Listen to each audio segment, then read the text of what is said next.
Hi ළමයි කොහොමද ඉතින් ඔයාලට welcome our YouTube channel Happy Family Life with Angel. අද ඉතින් ඔන්න මම පුංචි වෙනසකටත් එක්ක උයන වීඩියෝ එකක් කුකින් වීඩියෝ එකක් තමයි ඔන්න අරගෙන ආවේ. අද දවල් කෑම එකට දෙල්ලටුකොස් බැදුමක් හැදුවොත් හොඳයි කියලා මම ඩිසයිඩ් කරා. ඉතින් ඒ හින්දා ඒක හදනකොට මට හිතුණා මේක පොඩ වීඩියෝ කරා නම් හොඳයි කියලා. ඉතින් දෙල්ලටුකොස් ටික ගත්තේ අපි බබාගේ නර්සරියේ තිබ්බ සිඟිති පොලෙන් අරගෙන ටිකක් ඔය හදලා තව ටිකක් තියාගෙන ඉතුරු ටික තමයි මම මේ ඔය හදන්න ගත්තේ. මුලින්ම ඉතින් ඒ ටික හොඳට සෝදලා පැහිදාන උණු වතුර ටිකකින් ඒ ටික තඹ ගන්න තමයි ඉස්සෙල්ලා කලින් ඔයාලා දැක්කේ. ඊට පස්සේ ඔය කරන්න ඉතින් ඒකට අවශ්‍ය කරන සුදු ලූණු අනම්මනන් දේවල් ටික සේරම කපා කොටා ගන්න එක. ඉතින් මම ඔය කෑල්ල වීඩියෝ කරන්න කිව්වා අපේ බබාට.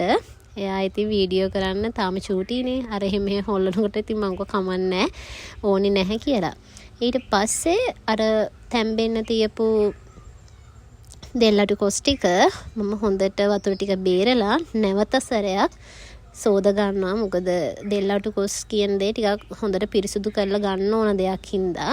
ඊට පස්සේ ඔය වතුර ටික බේරලා නැවතත් පිරිසුදු භාජනයකට ඒක දාගන්නත් ගමන් තමයි ඔය ඉන්නේ. මොකද අර මේකේ තියෙන දැන් වතුර ගතිය මේ බැදුමට එකතු වුණාට පස්සේ පොඩක් දිය රහ වෙන්නත් වගේ බලනවනේ. ඒක හින්දා හොඳට වතුර ටික බේරලා තමයි අපි මේක උයන්න ගන්න ඕනේ. එතකොට අර තියෙන මේව ටික අර දිය ගතිය දිය රහ ගතිය නැති වෙලා යනවා. ඔය හැපැත්තෙන් තියෙන්නේ අපේ බබා වීඩියෝ කරගන්න බැරුව මම කපා කොටා ගත්ත සුදු ලුණු ටික. ඊට පස්සේ තාච්චියක් ලිපෙන් තියලා ඒකට අවශ්‍ය කරන තෙල් ටික දාලා ඔය අබ ඇට ටිකක් මම දාලා තියෙන්නේ. ඒක පේන්නේ නැහැ. දාලා ඒ ටික මේ අවීගෙන එනකොට තමයි මම සුදු ලුණු ටික එහෙම දාන්නේ. මේ දවස්වල ඉතින් ගෑස් ප්‍රශ්න කාටත්ම තියෙනවනේ. ඉතින් ඒක හින්දා එක අපිටත් පොදුයි. ඉතින් අපිටත් ගෑස් නැහැ.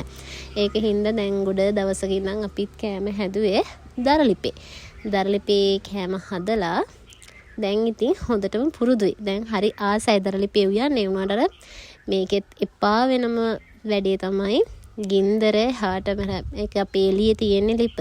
ඒක හින්දා ඉතින් කොයි වෙලාවෙත් නිවෙනවා ආයෙ පත්තු වෙනවා. ඉතින් කොයි වෙලාවකට ගින්දර එක මට්ටමකට තියාගන්න බෑ. හැබැයි ගෑස් එකේ උයනවට වඩා බෙනිෆිට්ස් ගොඩාක් දරලිපේ උයනකොට අපිට හම්බ වෙනවා.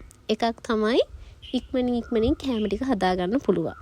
සාමාන්‍යයෙන් ගෑස් එකේ උයනවට වැඩිය හරි රසට කෑම ටික හදාගන්නත් පුළුවන්. ඒක ප්‍රශ්නයක් නෑ. ඉතින් හොඳ එක්ස්පීරියන්ස් එකක්. ඇත්තටම මේ කෑම ටිකත් රසයි ගුණයි ඔක්කොම තියෙන හින්දා ප්‍රශ්නිකුත් නැහැ. ආසාවෙන් කරනවා. ඕනම දෙයක් ආසාවෙන් කරනකොට ඒ වැඩේට අපි කිංකම්ම පුරුදු වෙනවා. සුදු ලුණු ටිකත් ඒ විදිහට හොඳට රන්වන් පාට වෙන්න බැදුනට පස්සේ මම ඔය ඉතුරු වෙලා තිබ්බ ලුණු කරපිංච වගේ දේවල් ටික එකතු කරගන්න විදිහ තමයි ඔය තියෙන්නේ. ඒකත් මම හොඳට ඊට පස්සේ මික්ස් කරගන්නවා. හොඳට ඒ ටික තෙල් හැමතැනම ගෑවෙන විදිහට හොඳට මික්ස් කරගන්නවා. එතකොට තමයි ඔකත් මික්ස් කරගෙන ටිකක් කොහොමද තැම්බෙන්න තියලා තමයි මම ඕකට අවශ්‍ය කරන පහේ ටික එකතු කරන්නේ.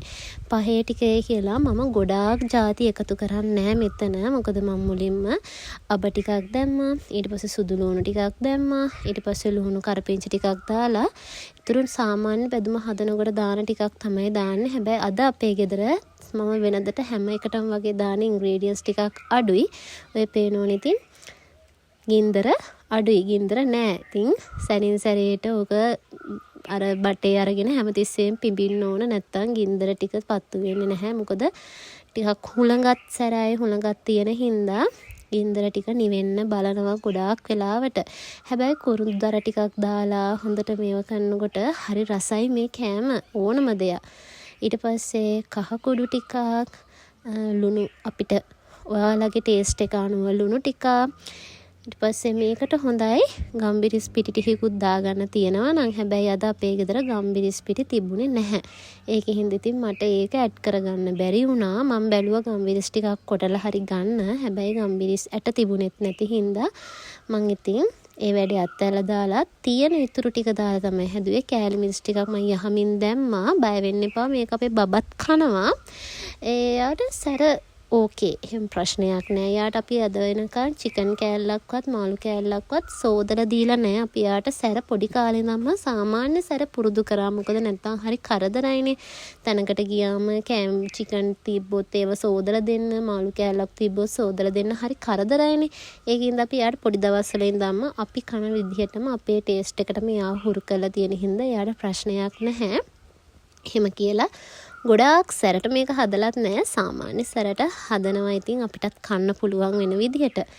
ආයෙමත් ඉතින් පිමිල්ලක් තමයි තියෙන්නේ. මොකද කොයි වෙලාවෙත් ගින්දර ටික එහාට මෙහාට යනවා එක විදිහකට තියෙන්නේ නැහැ. හුළඟ වැඩි. ඒකයි රස්නේත් එක්කම සැලකිය යුතු හුළඟකුත් මේ පැත්තට තියෙනවා. ඒක හින්දා ඉතින් අර ලිප තියෙන එළියේ හින්දා හරි අමාරුයි. ඉතින් අර අපේ ගෙදර මේ ටික ඉන්නකොට ලොකු මේ රස්නයක් දැනෙන්නේ නැහැ හුළඟ තියෙන හින්දා.